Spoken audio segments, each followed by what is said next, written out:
여보, 당신 맞지? 저를 아십니까?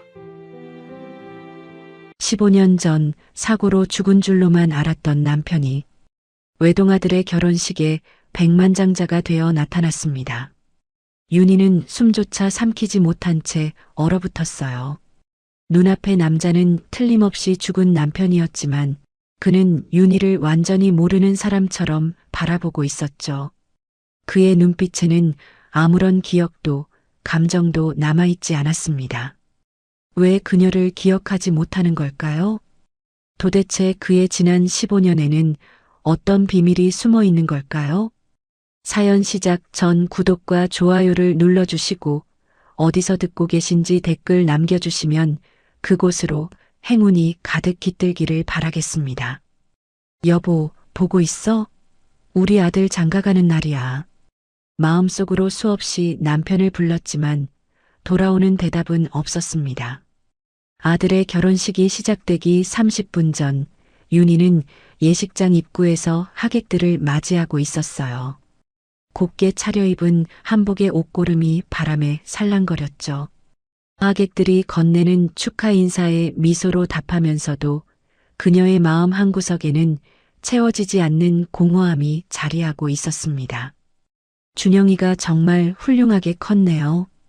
혼자서 얼마나 고생이 많으셨어요. 친척 어르신의 위로 섞인 인사에 윤희는 목이 메었습니다. 그래도 평정심을 유지하려 애썼죠. 오늘은 아들 준영이의 가장 행복한 날이니까요. 자신의 슬픔이 아들의 기쁨에 그림자를 드리우게 할 수는 없었습니다. 감사합니다. 와주셔서 정말 고맙습니다.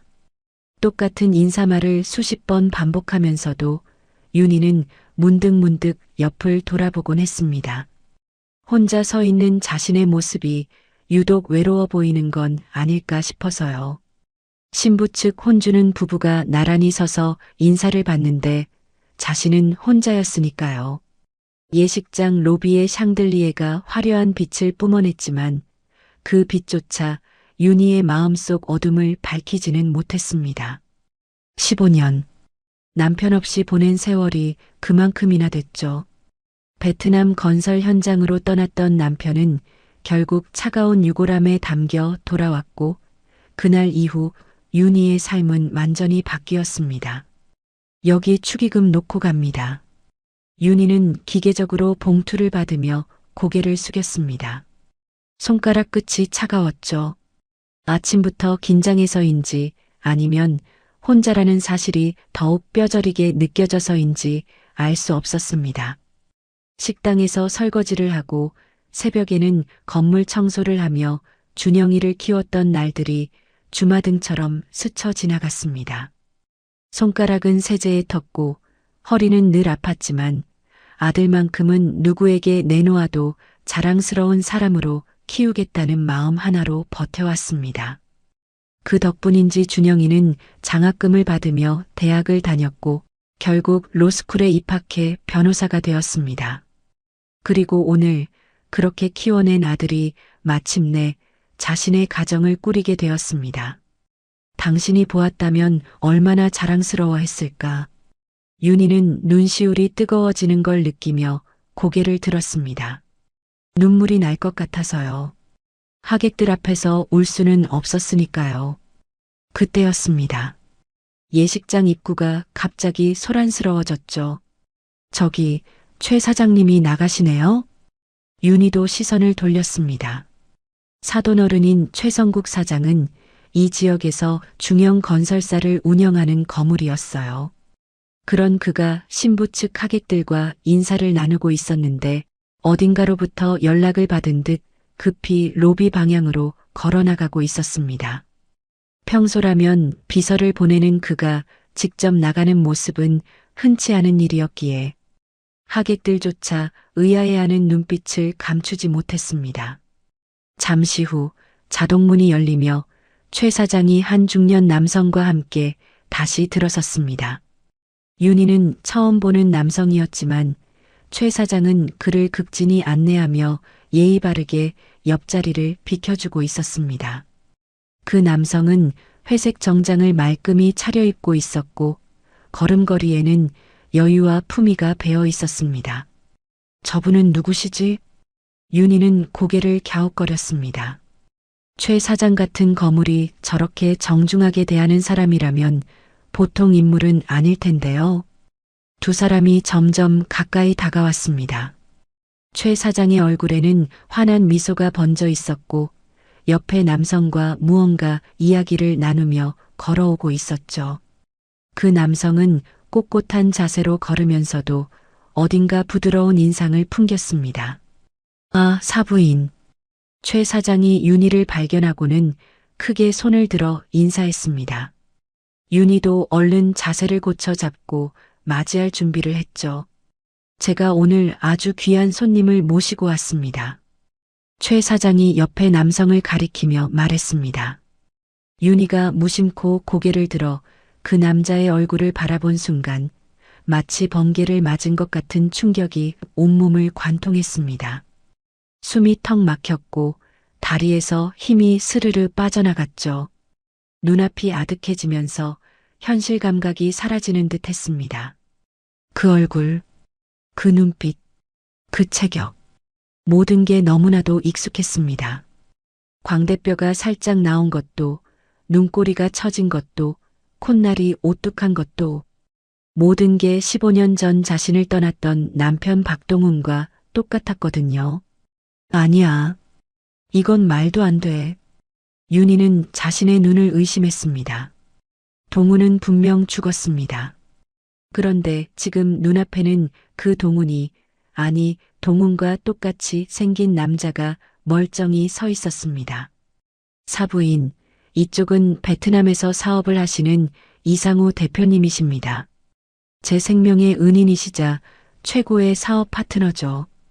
최 사장의 소개가 귓가에 웅웅거렸지만 윤희는 그 남자의 얼굴에서 시선을 떼지 못했습니다. 꿈이 아닐까 싶어 눈을 몇 번이나 깜빡였지만 그는 여전히 그곳에 서 있었죠. 처음 뵙겠습니다, 사모님. 남자가 정중하게 허리를 숙이며 인사했습니다. 그 순간 윤희의 온몸에 소름이 돋았죠. 목소리까지 동훈과 똑같았거든요. 낮고 부드러운 음성, 정중하면서도 따뜻한 어조까지 완벽하게 일치했습니다. 윤희는 입을 열려 했지만 목구멍이 막힌 것처럼 아무 소리도 나오지 않았습니다. 가슴이 터질 것처럼 뛰었고 손끝은 미세하게 떨렸죠. 여보, 정말 당신이야?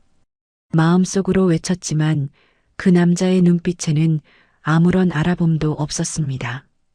마치 처음 보는 사람을 대하듯 정중하고 낯선 눈빛이었죠.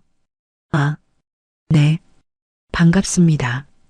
윤희가 간신히 입을 열었을 때 목소리가 갈라지고 있었습니다. 최 사장은 윤희가 긴장한 줄로만 알고 호탕하게 웃었죠. 아, 사부인께서 많이 긴장하신 것 같네요. 아무래도 아드님 결혼식이니까요. 네, 그런 것 같습니다. 윤희는 억지로 미소를 지으려 했지만 얼굴 근육이 제대로 움직이지 않았습니다. 이상우라고 소개된 그 남자는 여전히 정중한 미소를 띤 채 서 있었죠. 그럼 먼저 들어가 계시죠. 곧 식이 시작될 테니까요. 최 사장이 상우와 함께 예식장 안으로 들어가려 했습니다. 윤희는 그들의 뒷모습을 멍하니 바라봤죠.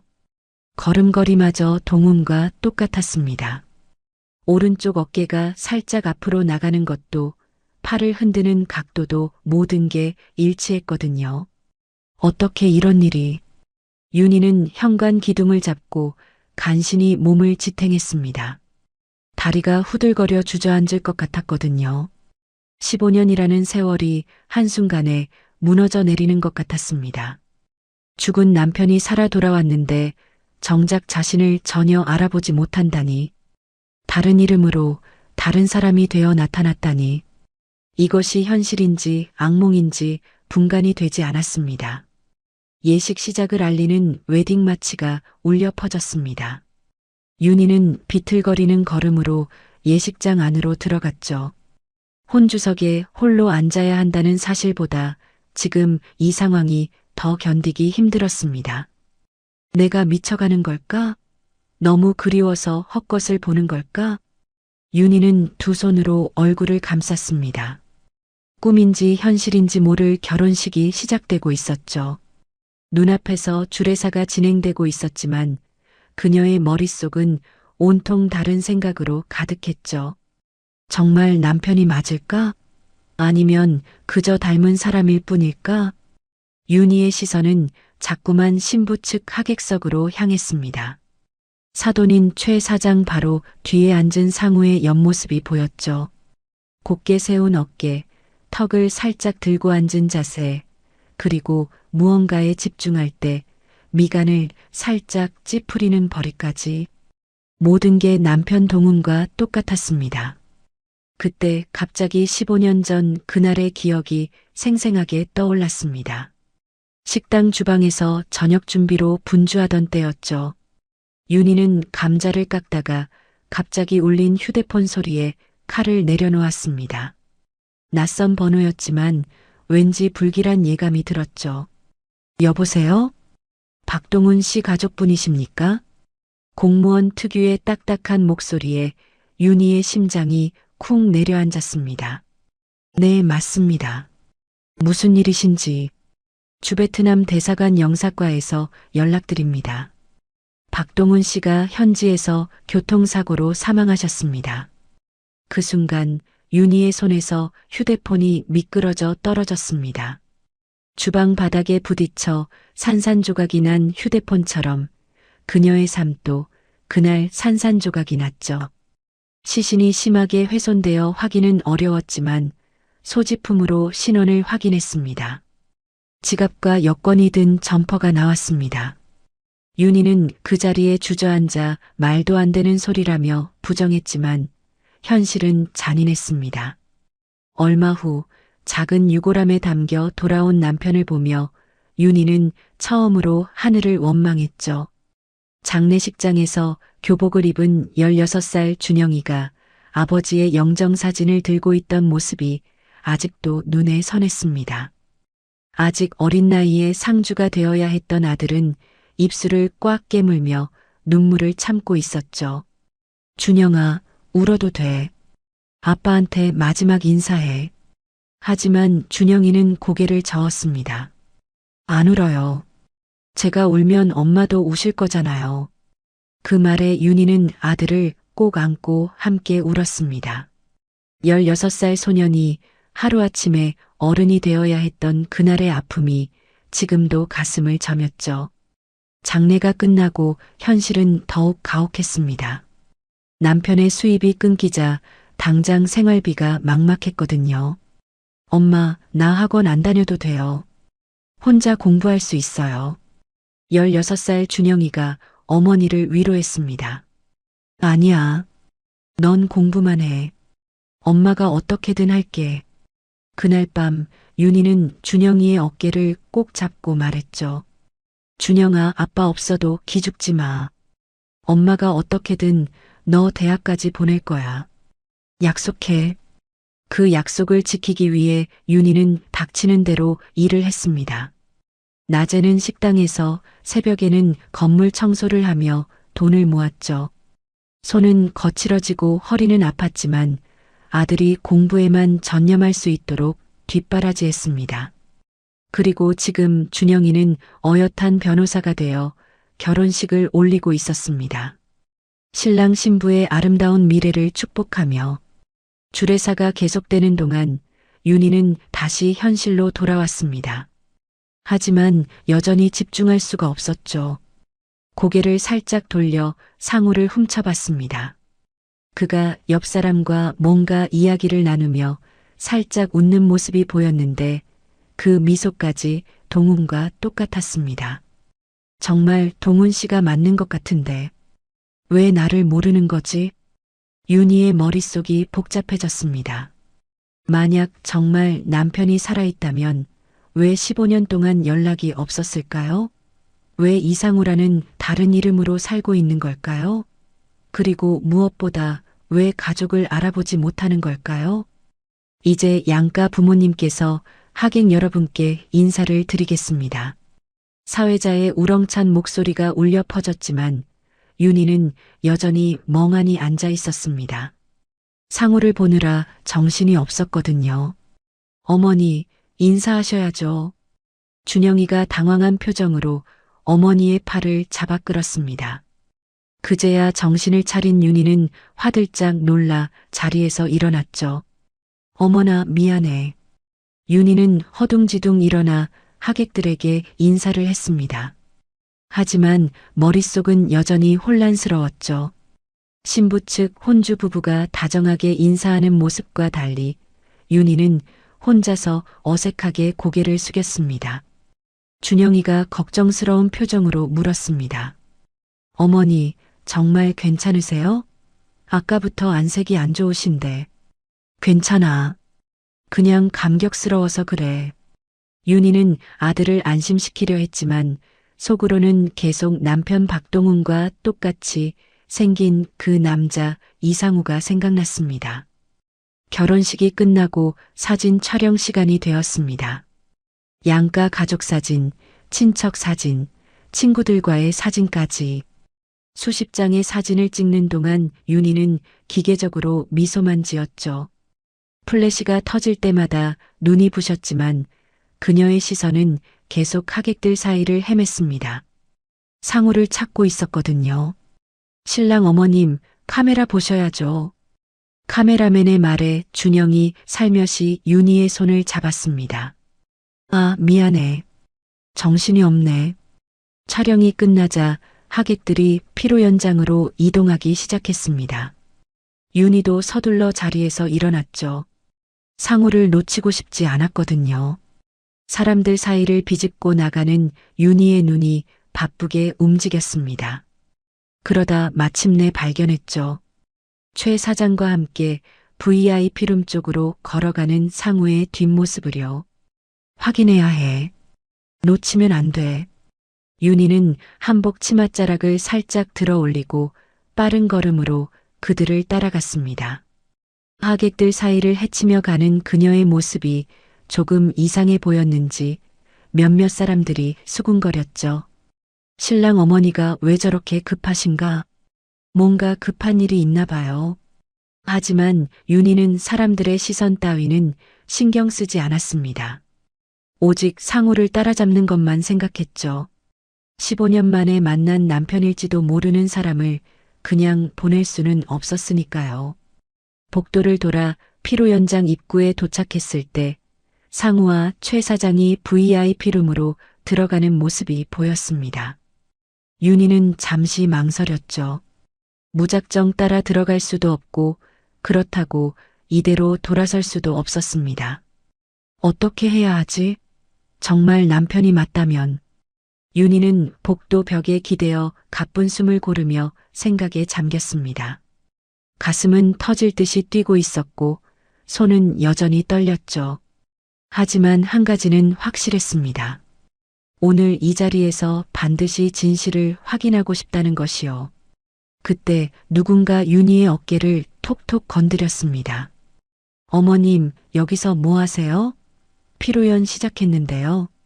돌아보니 준영이의 친구가 서 있었습니다. 아, 그래. 금방 들어갈게. 윤희는 마지막으로 VIP룸 문을 바라봤습니다.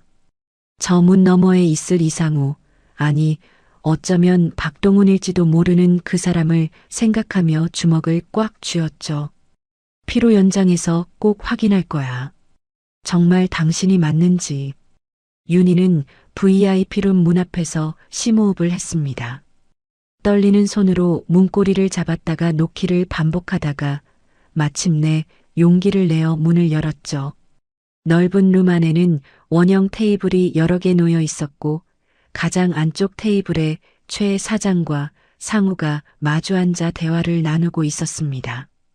윤희가 가쁜 숨을 몰아쉬며 그들에게 다가가자 최 사장이 먼저 알아보고 반갑게 손짓했습니다. 아이고, 사부인. 여기 계셨군요. 이리 오세요. 최 사장은 자리에서 일어나 옆에 빈 의자를 빼내며 윤희에게 앉기를 권했습니다. 상우도 예의 바르게 일어나 가볍게 고개를 숙였죠. 앉으세요, 사모님.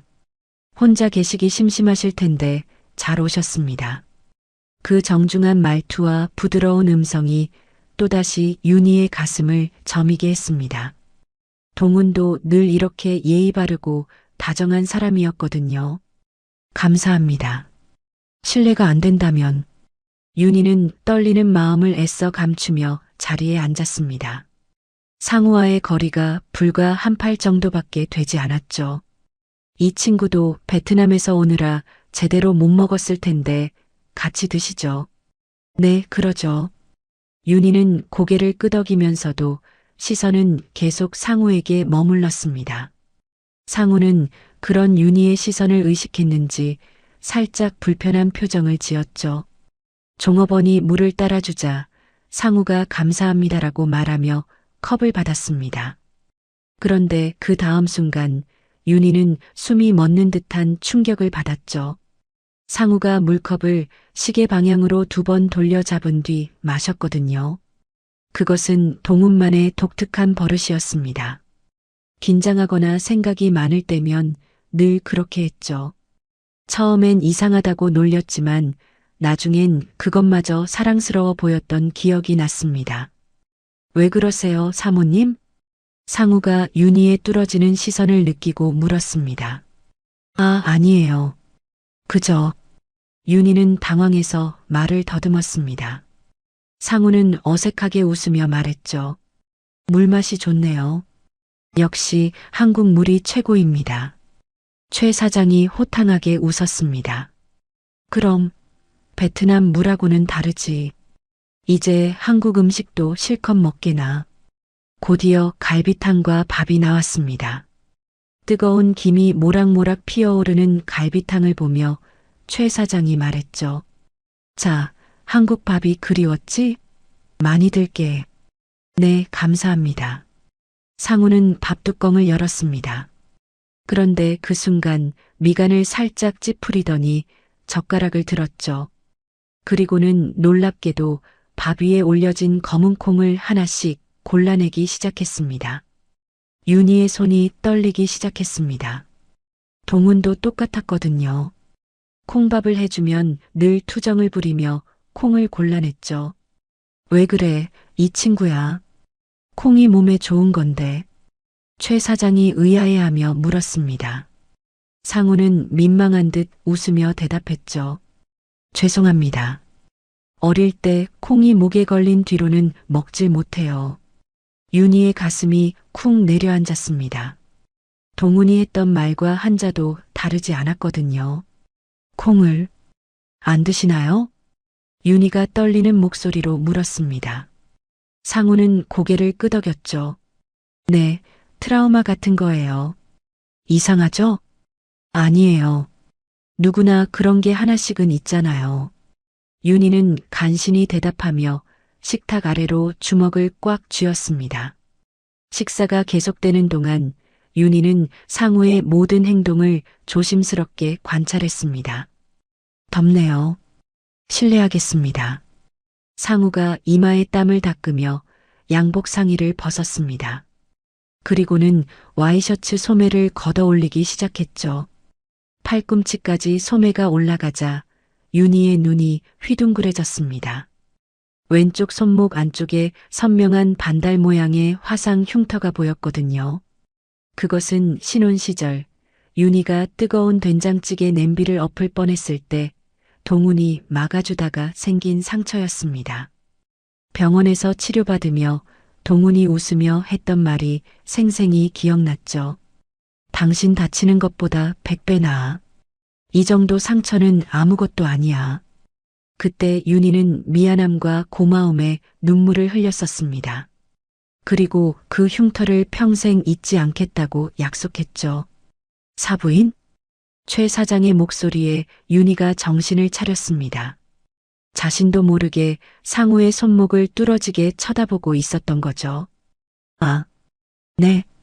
괜찮으세요? 안색이 안 좋아 보이는데. 그때였습니다. 윤희가 들고 있던 숟가락이 손에서 미끄러져 떨어졌어요. 쨍그랑 요란한 소리에 주변 사람들이 모두 놀라 돌아봤습니다. 상우도 놀란 표정으로 윤희를 바라봤죠. 사부인, 괜찮으십니까? 상우가 걱정스러운 목소리로 물었습니다. 하지만 윤희는 대답할 수가 없었어요. 그의 손목에 난 흉터에서 눈을 뗄 수가 없었거든요. 잠깐 화장실에.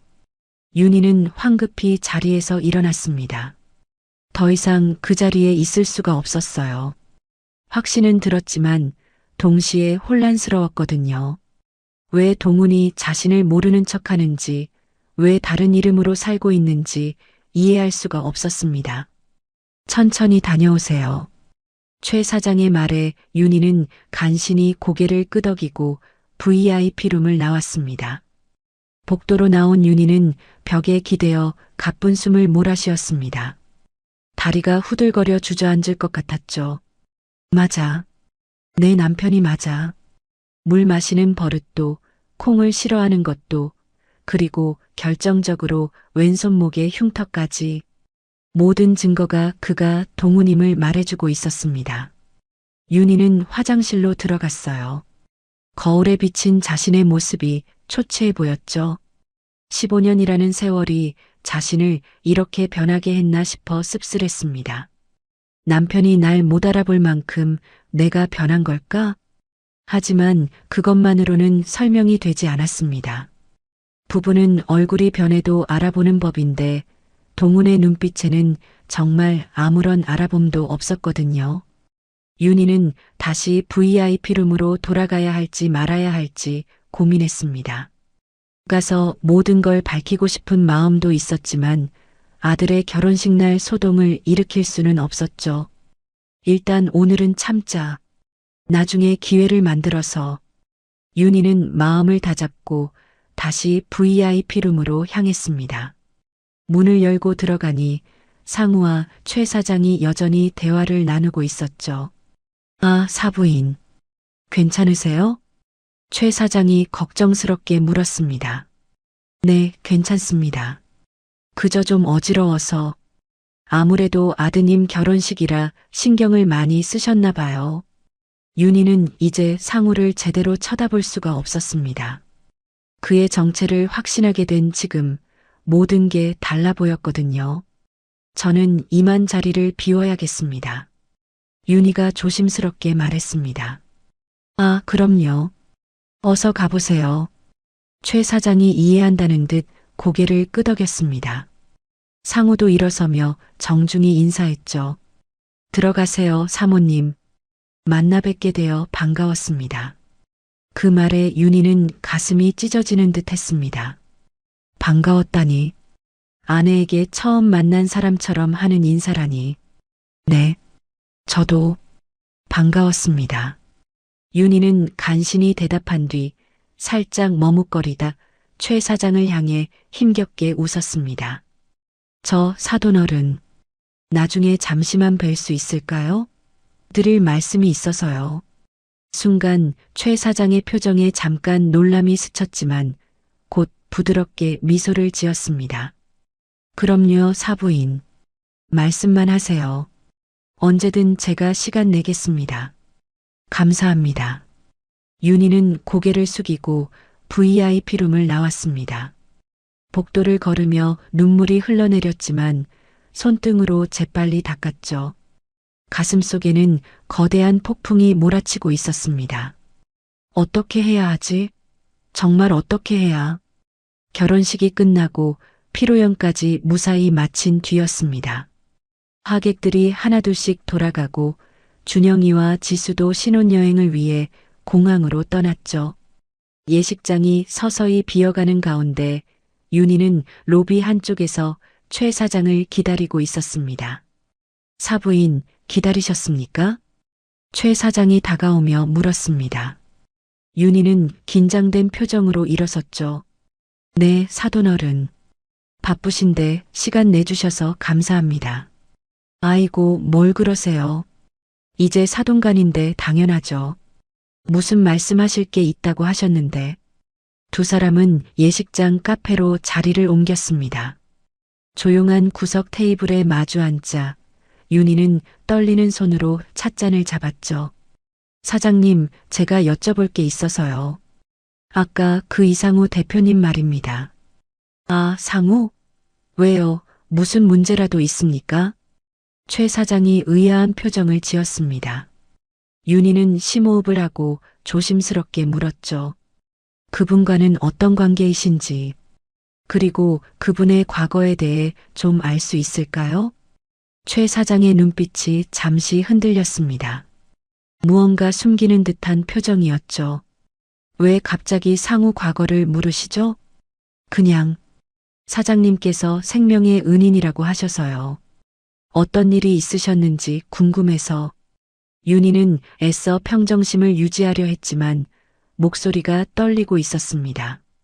최 사장은 잠시 윤희를 바라보다가 천천히 입을 열었죠. 그래요.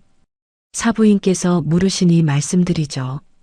상우는 정말 제 생명의 은인이 맞습니다. 그리고 지금은 제 최고의 사업 파트너이기도 하고요. 최 사장은 커피를 한 모금 마신 뒤 이야기를 시작했습니다. 13년 전이었어요. 제가 베트남 호치민에서 아파트 건설 현장을 운영하고 있을 때였죠. 어느 날 현장 인부들 사이에 낯선 사람이 하나 섞여 있더라고요. 윤희는 숨을 죽이고 최 사장의 말에 귀를 기울였습니다. 말도 제대로 못하고 행색도 남루하고 보기에도 뭔가 사연이 있어 보이는 사람이었어요. 현장 소장이 쫓아내려고 했는데 제가 그냥 두라고 했죠. 밥이라도 먹여보내자고요. 그 사람이 이상우 대표님이었나요? 네, 맞아요. 나중에 들어보니 2년째 이곳저곳을 떠돌며 막노동으로 연명하고 있었대요. 기억을 완전히 잃어서 자기가 누군지, 어디서 왔는지 전혀 모르는 상태였죠. 윤희의 가슴이 쿵쿵 뛰기 시작했습니다. 15년 전 남편이 사고를 당했고 그 후 2년간 행방불명이었다가 13년 전 최 사장을 만났다는 계산이 정확히 맞아떨어졌거든요. 기억을 완전히 잃었다고요? 네. 의사 말로는 심한 외상 후 스트레스로 인한 해리성 기억상실이라고 하더군요. 이름도 나이도 국적도 아무것도 모르는 상태였어요. 최 사장은 그때를 회상하며 계속 말했습니다. 그런데 신기한 게 몸은 건설 일을 기억하고 있더라고요. 도구 다루는 솜씨며 도면 보는 능력이며 분명 이쪽 일을 했던 사람이었어요. 그래서 우리 현장에서 일하게 했죠. 그런데 어떻게 생명의 은인이 되신 건가요? 윤희가 조심스럽게 물었습니다. 최 사장의 표정이 진지해졌죠. 현장에서 일한 지 한 달쯤 됐을 때였어요. 크레인 사고가 났죠. 철골이 떨어지는데 하필 제가 그 아래 있었어요. 순간 누군가 저를 확 밀쳐냈는데 그게 바로 상우였습니다. 최 사장은 잠시 말을 멈추고 그날을 떠올렸습니다. 자기 몸을 날려서 저를 구했어요. 대신 상우가 철골에 맞아 크게 다쳤죠. 병원에 실려가면서도 정신을 잃지 않고 제 손을 꼭 잡고 있더라고요. 그때 결심했습니다. 이 사람을 제가 책임지겠다고. 윤희의 눈에 눈물이 맺혔습니다. 기억을 잃었어도 남을 구하는 그 성품은 변하지 않았구나 싶어서요. 그 후로 어떻게 되셨나요? 제가 신분을 만들어줬어요. 이상우라는 이름도 제가 지어준 거고요. 그리고 제대로 일을 가르치기 시작했죠. 그런데 이 친구가 천재더라고요. 최 사장의 얼굴에 감탄이 어렸습니다. 건설 현장 관리부터 시작해서 경영, 회계, 심지어 베트남어까지 놀라운 속도로 익혔어요. 3년 만에 제 오른팔이 됐고 5년 뒤에는 회사가 위기에 빠졌을 때 획기적인 아이디어로 구해냈죠. 대단하네요. 그때 제가 말했어요. 이제 독립해서 자기 회사를 차리라고.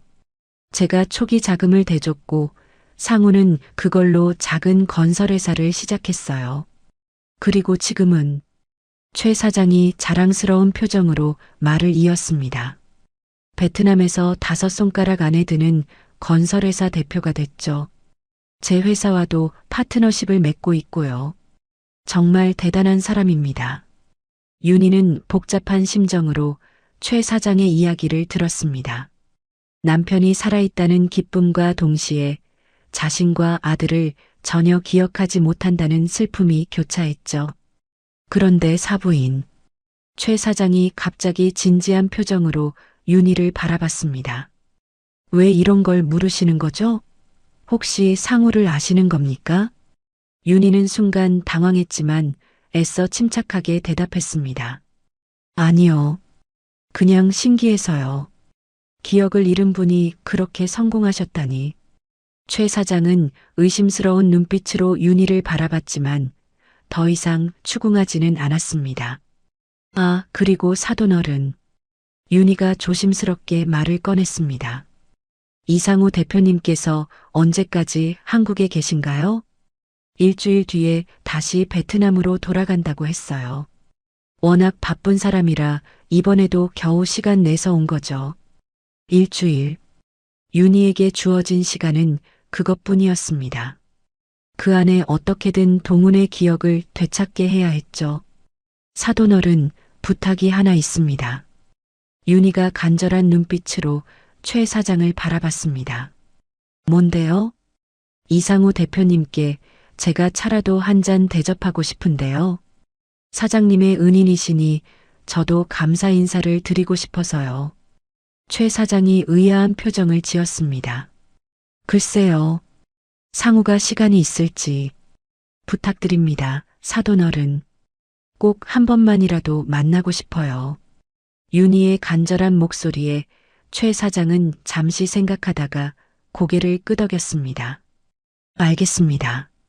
제가 한번 물어보죠. 최 사장은 뭔가 석연치 않은 표정이었지만 더 이상 묻지는 않았습니다. 상우가 시간이 되는 대로 자리를 마련해 보겠습니다. 정말 감사합니다. 사돈어른. 윤희는 일어서며 깊이 인사했습니다. 최 사장이 떠난 뒤 윤희는 다시 자리에 주저앉았죠.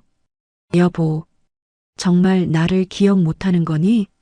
함께한 우리의 시간이 정말 다 사라진 거야? 눈물이 주르륵 흘러내렸습니다. 기쁨과 슬픔, 희망과 절망이 뒤섞인 복잡한 감정이었죠. 하지만 포기할 수는 없었습니다. 일주일이라는 시간 안에 어떻게든 동훈의 기억을 되찾아야 했으니까요. 그를 다시 만날 수 있는 기회를 놓칠 수는 없었습니다. 윤희는 주먹을 꽉 쥐며 다짐했습니다. 기다려, 여보. 내가 꼭 당신의 기억을 되찾아 줄게. 우리의 사랑을, 우리의 추억을 다시 찾아줄게. 결혼식이 끝나고 며칠이 지난 아침이었습니다. 윤희는 새벽부터 일어나 율무를 볶고 끓이며 정성스럽게 율무차를 준비했죠. 동훈이 가장 좋아했던 그 맛을 똑같이 재현하기 위해 몇 번이나 맛을 봤습니다. 오늘이야. 오늘 만나는 거야. 윤희는 거울 앞에서 몇 번이나 옷을 갈아입었습니다. 너무 화려해 보이지도 너무 초라해 보이지도 않는 단정한 차림을 고르느라 한참이 걸렸죠. 화장도 평소보다 신경 써서 했지만 떨리는 손 때문에 아이라인을 몇 번이나 다시 그어야 했습니다. 호텔 카페의 약속 시간보다 30분이나 일찍 도착한 윤희는 가장 조용한 구석 자리를 골랐습니다. 보온병에 담아온 율무차가 식을까봐 계속 만져보며 온도를 확인했죠. 어떻게 시작해야 하지?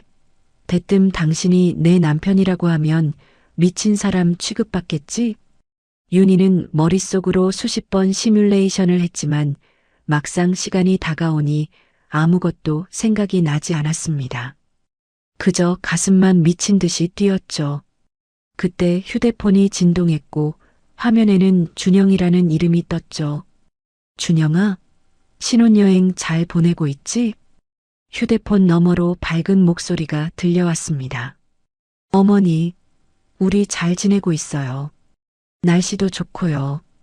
어머니는 잘 계시죠? 윤희는 순간 울컥했지만 최대한 평온한 목소리로 대답했습니다. 그럼 엄마 잘 지내지. 너희는 밥 잘 챙겨 먹고 너무 무리하지 말고. 네. 어머니도 밥 거르지 말고요. 집에 가면 전화 드릴게요. 그래, 그래. 즐겁게 지내. 알겠지? 전화를 끊고 난 뒤 윤희는 휴대폰을 꼭 쥐었습니다. 아들에게는 아무것도 티내지 말아야 한다는 듯 떨리는 숨을 깊게 고르며 다시 보온병을 만지작거렸죠. 사모님? 낮은 목소리에 윤희가 고개를 들었습니다. 상우가 정장 차림으로 서 있었죠. 햇살이 그의 얼굴을 비추는 순간 윤희는 또다시 숨이 멎는 듯 했습니다. 역시 동훈이 맞았어요. 아, 오셨군요. 앉으세요. 윤희가 떨리는 목소리로 말했습니다. 상우는 정중하게 인사하고 맞은편에 앉았죠. 바쁘신데 시간 내주셔서 감사합니다. 아닙니다. 사모님께서 꼭 뵙자고 하셔서 사실 좀 의아하긴 했습니다만 상우의 눈빛에는 경계심이 어려 있었습니다. 당연한 일이었죠. 처음 만난 사람이 갑자기 개인적인 만남을 청했으니까요. 윤희는 심호흡을 하고 조심스럽게 말문을 열었습니다. 사돈 어른께 들었습니다. 15년 전 베트남 사고로 과거 기억을 모두 잃으셨다고요. 상우의 표정이 순간 경직되었습니다. 그는 씁쓸한 미소를 지으며 커피잔을 들었죠. 네, 맞습니다. 저에게는 15년 전의 세상이 존재하지 않아요. 마치 그때 새로 태어난 것처럼요. 그 말에 윤희의 가슴이 저렸습니다. 15년 전의 세상. 그곳엔 자신과 준영이가 있었는데 그에겐 존재하지 않는다니. 힘드셨겠어요. 자신이 누구인지도 모르고 살아가는 게. 처음엔 그랬죠. 하지만 이제는 익숙해졌습니다. 어차피 돌아갈 수 없는 과거라면 현재에 충실하며 사는 게 낫다고 생각해요. 윤희는 가방에서 조심스럽게 보온병을 꺼냈습니다. 상우가 의아한 표정으로 그것을 바라봤죠. 이게 뭔가요? 혹시나 기억에 도움이 될까 싶어 가져왔습니다. 율무차예요. 윤희가 떨리는 손으로 보온병 뚜껑을 열고 찻잔에 율무차를 따랐습니다. 구수한 향기가 테이블 위로 퍼졌죠. 율무차요? 왜 갑자기? 상우는 의아해하면서도 찻잔을 받았습니다. 그리고 한 모금 마시는 순간 그의 표정이 확 변했어요. 잔을 내려놓으며 미간을 찌푸렸죠. 이 맛, 어때요? 윤희가 조심스럽게 물었습니다. 상우는 다시 한 모금 마시고는 고개를 갸웃거렸어요. 이상하게 낯설지가 않네요. 어디서 마셔본 것 같은데. 그의 눈빛이 흔들렸습니다. 무언가를 더듬으려는 듯 허공을 바라봤죠. 누군가 이런 차를 자주 끓여줬던 것 같은데. 아니, 그럴 리가 없죠. 제가 기억하는 건 15년 전부터니까. 윤희는 눈물이 날 것 같았지만 꾹 참았습니다. 동훈의 몸은 기억하고 있었어요. 매일 아침 끓여주던 그 율무차의 맛을. 대표님, 윤희가 용기를 내어 말했습니다. 혹시 한국에 가족이 있었다면 찾고 싶지 않으신가요? 상우는 창밖을 응시하며 한숨을 내쉬었습니다. 처음엔 찾고 싶었죠. 내가 누구인지, 어디서 왔는지, 누가 나를 기다리고 있는지. 하지만 아무런 단서가 없었어요. 그리고 그는 잠시 말을 멈추고 씁쓸하게 웃었습니다. 저를 찾는 사람이 있었다면 진작 나타났겠죠. 15년이나 지났는데 아무도 없었다는 건 저한테 가족이 없었거나 이미 다 포기했다는 뜻 아니겠어요? 그게 아니에요. 윤희가 나도 모르게 목소리를 높였습니다. 상우가 놀란 표정으로 그녀를 바라봤죠. 죄송합니다. 그냥 어떤 사정이 있었을 수도 있잖아요. 가족들이 당신이 죽은 줄 알았다거나. 사모님은 왜 이런 걸 물으시는 거죠? 상우의 눈빛이 날카로워졌습니다. 윤희는 숨을 깊이 들이쉬고 마침내 결심했죠. 제가 도와드릴 수 있어요. 네. 당신이 누구인지 제가 알려드릴 수 있다고요. 상우는 어이없다는 표정을 지었습니다. 사모님, 우리는 오늘 두 번째 만나는 사이인데 당신 왼쪽 손목의 화상 흉터 제가 알아요. 윤희가 상우의 눈을 똑바로 바라보며 말했습니다. 순간 상우의 얼굴이 굳어졌죠. 그는 반사적으로 왼쪽 손목을 오른손으로 감쌌습니다. 어떻게 그걸 아십니까? 반달 모양의 화상 자국이죠. 뜨거운 냄비에 데어서 생긴. 상우의 눈이 휘둥그레졌습니다. 그는 의자에서 벌떡 일어섰다가 다시 앉았어요. 완전히 당황한 표정이었죠. 도대체 누구십니까? 절 어떻게 아시는 거죠? 윤희는 눈물이 글썽이는 눈으로 그를 바라봤습니다. 딱 하루만 저를 믿고 따라와 주세요. 당신이 누구인지 증명해 보일게요. 이건 말도 안 돼요. 처음 만난 사람이. 처음이 아니에요. 윤희가 단호하게 말했습니다. 우리는 처음 만난 게 아니에요. 단지 당신이 기억하지 못할 뿐이죠. 상우는 혼란스러운 표정으로 윤희를 바라봤습니다. 이성적으로는 거절해야 한다고 생각했지만 왠지 모르게 이 여인의 말을 믿고 싶었어요. 특히 그 율무차의 향기가 자꾸만 무언가를 떠올리게 했죠. 하루만 시간을 주세요. 그래도 아무것도 기억나지 않으면 다시는 찾아오지 않을게요. 윤희의 눈에 눈물이 맺혔습니다. 그 간절한 눈빛의 상우는 결국 고개를 끄덕였죠. 좋습니다. 하지만 오늘 하루뿐입니다. 감사합니다. 정말 감사합니다. 윤희는 급히 자리에서 일어났습니다. 상우도 따라 일어나며 물었죠. 어디로 가는 겁니까? 집으로요. 당신이 살았던 집으로. 두 사람은 호텔을 나와 주차장으로 향했습니다. 윤희가 차키를 꺼내자 상우가 말했어요. 제가 운전할까요? 손이 많이 떨리시는 것 같은데. 괜찮아요. 길을 아니까 제가 할게요. 윤희는 운전석에 앉아 시동을 걸었습니다. 상우가 조수석에 앉자 차 안에는 묘한 긴장감이 흘렀죠. 윤희는 상우를 희끗 봤습니다. 불안한 표정으로 창밖을 보는 그의 모습이 왠지 안쓰러웠어요. 멀어요? 아니요. 성북동이니까 30분이면 돼요. 차는 도심을 벗어나 성북동으로 향했습니다.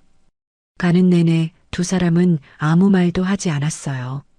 상우는 지나가는 풍경을 보며 무언가를 떠올리려 애쓰는 듯했고 윤희는 떨리는 마음을 진정시키려 핸들을 꽉 잡고 있었죠. 차가 성북동 언덕길 입구에 들어서자 상우의 표정이 미묘하게 변했습니다. 윤희가 곁눈질로 그를 살폈어요. 왜 그러세요? 아니, 그냥 이 길이 왠지 낯익은 것 같아서. 상우는 불안하게 눈동자를 굴렸습니다. 무언가가 머릿속을 스치고 지나가는 듯 했지만 명확하게 잡히지는 않았죠. 정말 제가 여기 살았던 겁니까? 네. 15년 전까지는요. 윤희는 가슴이 답답해져 넥타이를 느슨하게 푸는 상우를 보며 희망을 품었습니다. 그의 몸은 기억하고 있었어요. 이 길을, 이 동네를, 그리고 어쩌면 자신과의 추억도 기억하고 있을지 몰라요. 조금만 더 가면 우리 집이야. 거기서라면 분명 뭔가 기억날 거야. 윤희는 속으로 간절히 기도하며 엑셀러레이터를 밟았습니다. 차는 성북동 언덕 아래 좁은 골목 입구에 멈춰 섰습니다. 윤희가 시동을 끄자 차 안에 묵직한 정적이 흘렀죠. 상우는 창밖을 내다보며 미간을 찌푸렸습니다. 낯선 풍경인데도 왠지 모를 기시감이 온몸을 휘감았거든요. 여기서 내리셔야 해요. 차가 들어갈 수 없는 골목이라서요. 윤희의 목소리에 상우는 천천히 고개를 끄덕이고 차에서 내렸습니다. 발을 디딘 순간 낡은 아스팔트의 감촉이 발바닥을 통해 전해졌죠. 상우는 잠시 그 자리에 서서 주변을 둘러봤습니다. 가파른 언덕길 양옆으로 오래된 주택들이 다닥다닥 붙어 있었어요. 담벼락에는 세월의 흔적이 고스란히 남아 있었고 전봇대에는 빛바랜 전단지들이 너덜거리고 있었죠. 윤희가 먼저 걸음을 떼자 상우도 그녀를 따라 언덕을 오르기 시작했습니다. 조심하세요. 길이 고르지 않아서요. 윤희가 뒤돌아보며 말했습니다. 하지만 상우는 이미 움푹 패인 보도블록을 자연스럽게 피해 걷고 있었어요. 마치 이 길을 수백 번도 넘게 걸어본 사람처럼요. 윤희는 그 모습을 보며 가슴이 철렁했습니다. 동훈이 매일 저녁 퇴근할 때면 똑같이 저 자리를 피해 걸었거든요. 빗물이 고여 늘 질척했던 그 자리를요. 상우는 자신도 모르게 발걸음을 옮기다가 문득 멈춰 섰습니다. 왼쪽 세 번째 집 앞 감나무가 눈에 들어왔어요. 가을이면 주렁주렁 열리던 홍시의 단맛이 혀끝에 맴도는 것 같았죠. 하지만 왜 그런 감각이 느껴지는지는 알 수 없었습니다. 대표님? 윤희가 조심스럽게 불렀습니다. 상우는 고개를 저으며 다시 걸음을 옮겼죠. 아닙니다. 그저 이 동네가 낯설지 않아서요. 두 사람은 말없이 언덕을 올랐습니다. 골목 끝에 다다르자 녹슨 파란 대문이 보였어요. 페인트가 벗겨진 철문에는 세월의 흔적이 역력했죠. 윤희는 그 앞에서 멈춰 섰습니다. 여기가 대표님이 살았던 집이에요. 윤희의 목소리가 떨렸습니다. 상우는 천천히 대문을 바라봤죠. 그런데 이상했습니다. 가슴속에서 무언가가 꿈틀거리기 시작했어요. 상우의 발걸음이 저절로 대문 쪽으로 향했습니다. 윤희가 미처 말릴 새도 없이 그의 손이 문고리에 닿았어요. 차갑고 거친 쇠 표면의 감촉이 손바닥에 전해졌죠. 순간 상우의 머릿속에 희미한 영상이 스쳐 지나갔습니다. 이 대문을 여는 손, 녹슨 소리를 내며 열리는 문짝, 마당에서 뛰어나오는 작은 그림자. 상우는 머리를 감싸 쥐며 신음을 흘렸습니다. 지끈거리는 두통이 몰려왔죠. 대표님, 괜찮으세요? 윤희가 황급히 다가와 상우의 팔을 잡았습니다. 상우는 가쁜 숨을 몰아쉬며 고개를 들었어요. 이 집을 알고 있는 것 같은 기분이 듭니다. 상우의 목소리에는 혼란과 두려움이 뒤섞여 있었습니다. 그는 자신의 손을 내려다봤어요. 문고리를 잡았던 손이 미세하게 떨리고 있었죠. 몸이 기억하고 있는 것 같아요. 어떻게 이런 일이. 윤희는 아무 말도 할 수 없었습니다. 그저 눈물을 삼키며 상우의 반응을 지켜봤죠. 남편의 몸이 기억하고 있었어요.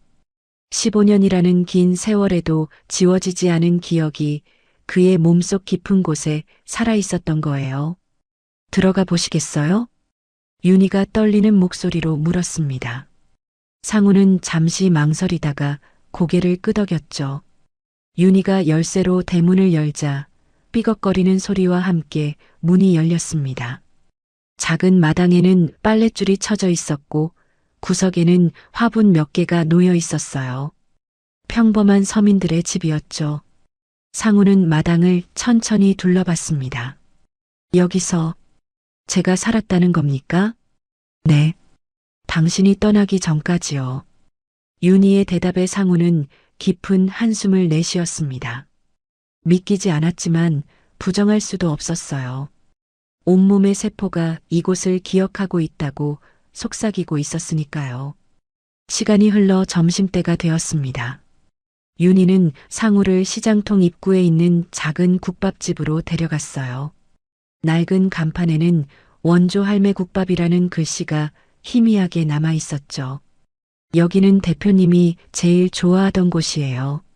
주말이면 꼭 여기 와서 해장국 드셨거든요. 윤희가 설명했지만 상우는 여전히 낯선 표정이었습니다.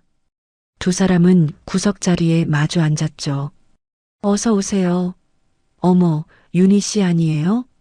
주방에서 나온 할머니가 윤희를 알아보고 반갑게 인사했습니다. 70대 후반으로 보이는 할머니는 상우를 보더니 순간 멈칫했어요. 이 양반, 혹시? 아니요, 할머니. 그냥 아는 분이에요. 국밥 둘 주세요. 윤희가 재빨리 말을 끊었습니다. 할머니는 의아한 표정을 지었지만 더 이상 묻지 않고 주방으로 들어갔죠. 잠시 후 김이 모락모락 나는 국밥이 나왔습니다.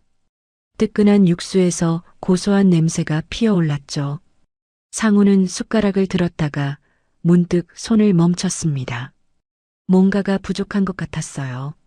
상우의 시선이 테이블 가운데 놓인 양념통으로 향했습니다. 다대기, 소금, 후추, 다진 마늘. 그의 손이 저절로 다대기통을 집어들었어요.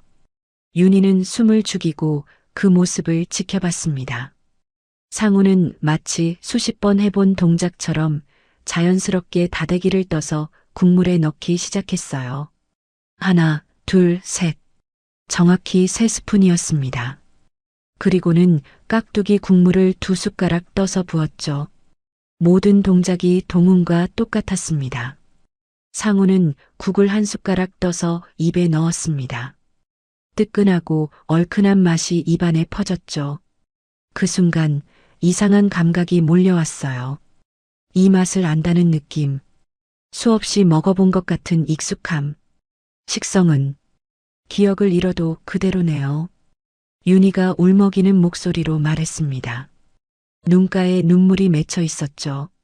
상우는 그제야 자신이 무의식적으로 한 행동을 깨달았습니다. 손에 든 숟가락을 천천히 내려놓으며 윤희를 바라봤어요. 저에게 이런 습관이 있었다는 말입니까? 상우의 음성에는 경계와 의문이 뒤섞여 있었습니다. 믿고 싶지 않았지만 부정할 수도 없는 증거였어요. 그래요. 늘 그렇게 드셨어요. 다대기 3스푼에 깍두기 국물 2스푼. 제가 양이 너무 많다고 타박하면 당신은 이래야 제맛이라고 하셨죠. 윤희의 말에 상우는 다시 국그릇을 내려다봤습니다. 빨갛게 물든 국물이 그를 빤히 쳐다보는 것 같았어요. 어떻게 이럴 수가. 상우는 두 손으로 얼굴을 감쌌습니다. 머릿속이 복잡했어요. 이성으로는 받아들일 수 없는 일들이 계속 일어나고 있었거든요. 하지만 몸은 알고 있었습니다. 이 맛을, 이 향기를, 이 공간을 온몸의 세포가 기억하고 있었어요. 두 사람은 말없이 식사를 마쳤습니다. 무거운 침묵만이 테이블 위를 맴돌았죠. 국밥집을 나온 두 사람은 천천히 골목길을 걸었습니다. 윤희가 멈춰선 곳은 동네 놀이터였어요. 낡은 그네와 미끄럼틀, 녹슨 철봉이 있는 작은 놀이터였죠. 여기는 대표님이 자주 오셨던 놀이터입니다. 윤희가 벤치를 가리키며 말했습니다. 상우는 그 벤치에 천천히 앉았어요. 윤희도 그 옆에 나란히 앉았죠. 오후의 햇살이 놀이터를 비추고 있었습니다. 바람이 불자 비어 있는 그네가 삐걱거리며 흔들렸어요. 삐걱, 삐걱. 그 단조로운 소리가 상우의 귓가에 울렸습니다. 그런데 이상했어요. 그네 소리와 함께 다른 소리가 들리는 것 같았거든요. 아빠, 더 세게 밀어줘. 맑고 높은 아이의 목소리가 환청처럼 귓가에 울렸습니다. 상우는 깜짝 놀라 고개를 돌렸어요. 하지만 그네는 비어 있었죠. 갑자기 심한 이명이 몰려왔습니다. 귀에서 웅웅거리는 소리가 나더니 머리가 지끈거리기 시작했어요. 대표님, 윤희가 놀라 상우의 어깨를 잡았습니다. 상우는 두 손으로 머리를 감싸쥐었죠. 관자놀이가 터질 것처럼 아팠습니다. 희미한 영상들이 머릿속을 스쳐 지나갔어요. 그네를 타는 작은 아이, 뒤에서 밀어주는 누군가의 손, 하늘로 치솟는 아이의 웃음소리. 하지만 얼굴은 보이지 않았습니다. 아이의 얼굴도 밀어주는 사람의 얼굴도 모두 흐릿하게 번져 있었어요. 상우는 괴로운 신음을 흘렸습니다. 뭔가를 붙잡으려 하면 할수록 더 멀어지는 기억이 답답했어요. 대표님, 괜찮으세요? 물 좀 드실래요? 윤희가 가방에서 물을 꺼내며 물었습니다. 하지만 상우는 대답하지 못했어요. 그저 두 손으로 관자놀이를 누르며 거친 숨을 몰아쉬었죠. 도대체 저는 누구였던 겁니까? 상우가 낮게 내뱉었습니다. 그 목소리에는 절박함이 묻어 있었어요. 알고 싶었습니다. 자신이 누구였는지, 왜 이런 감각들이 자꾸 몰려오는지 알고 싶었죠.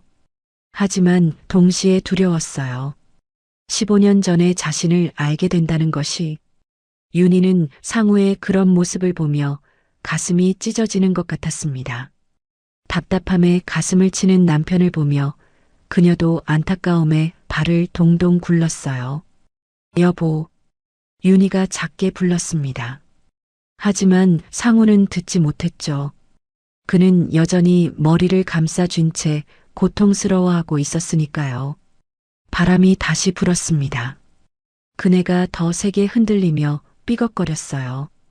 그 소리는 마치 상우를 부르는 것 같았습니다. 잊혀진 과거가 그를 부르고 있었죠. 하지만 그 목소리는 여전히 희미했습니다. 닿을 듯 하면서도 결코 닿지 않는 기억의 파편들. 상우는 그 틈새에서 허우적거리고 있었어요. 두 사람은 한참을 말없이 벤치에 앉아 있었습니다. 그때 윤희가 천천히 가방을 열었어요. 손이 너무 떨려서 지퍼를 여는 것조차 쉽지 않았죠. 가방 안쪽 주머니에서 낡은 사진 한 장을 꺼냈습니다. 플라스틱 커버에 쌓인 사진은 세월의 흔적으로 모서리가 약간 발해 있었어요. 윤희는 그 사진을 꺼내며 손이 더욱 떨렸습니다. 이것이 마지막 기회일지도 모른다는 생각이 들었거든요. 대표님, 윤희가 떨리는 목소리로 불렀습니다. 상우는 고개를 들어 그녀를 바라봤어요. 이걸 보여드려야 할 것 같아요. 윤희는 사진을 두 손으로 받쳐들었습니다. 상우는 그 사진을 보는 순간 숨이 멎는 듯 했어요. 사진 속에는 세 사람이 환하게 웃고 있었습니다. 중학교 교복을 입은 소년이 가운데 서 있고 양옆으로 남자와 여자가 소년의 어깨에 손을 올리고 있었죠. 배경에는 입학을 축하합니다라는 현수막이 보였습니다. 이건 상우의 목소리가 떨렸습니다. 사진 속 여자는 지금보다 훨씬 젊은 윤이었어요. 그리고 옆에 서 있는 남자는 자세히 보세요. 윤희가 사진을 상우의 손에 쥐어주며 말했습니다. 그녀의 손가락 끝이 차갑게 떨리고 있었죠. 당신이잖아요. 상우는 사진을 받아들고 가까이 들여다봤습니다. 사진 속 남자의 얼굴이 점점 선명해졌어요. 광대뼈가 살짝 나온 것, 눈꼬리가 약간 처진 것, 오뚝한 콧날. 모든 것이 지금 거울에 비친 자신의 얼굴과 똑같았습니다. 토시 하나 틀리지 않았어요. 아니, 이건 상우의 손이 거칠게 떨리기 시작했습니다. 사진이 그의 손 안에서 바들바들 떨렸죠. 그는 믿을 수가 없었어요. 하지만 증거는 명백했습니다. 사진 속 남자는 자신이었어요. 15년보다 더 이전의 자신이었죠. 이게 정말 저란 말입니까? 상우가 떨리는 목소리로 물었습니다. 윤희는 눈물을 참으며 고개를 끄덕였어요. 네, 이건 준영이 중학교 입학식 날 찍은 사진이에요. 당신이 베트남으로 떠나기 1년 전쯤이었죠. 윤희의 목소리도 떨리고 있었습니다. 그녀는 사진 속 남편의 얼굴을 가리켰어요. 여기 보세요. 왼쪽 손목에 시계 차고 계시죠? 제가 결혼기념일에 선물한 시계예요. 그리고 이 넥타이는 그만하십시오. 상우가 윤희의 말을 끊었습니다. 그의 목소리에는 혼란과 두려움이 가득했어요.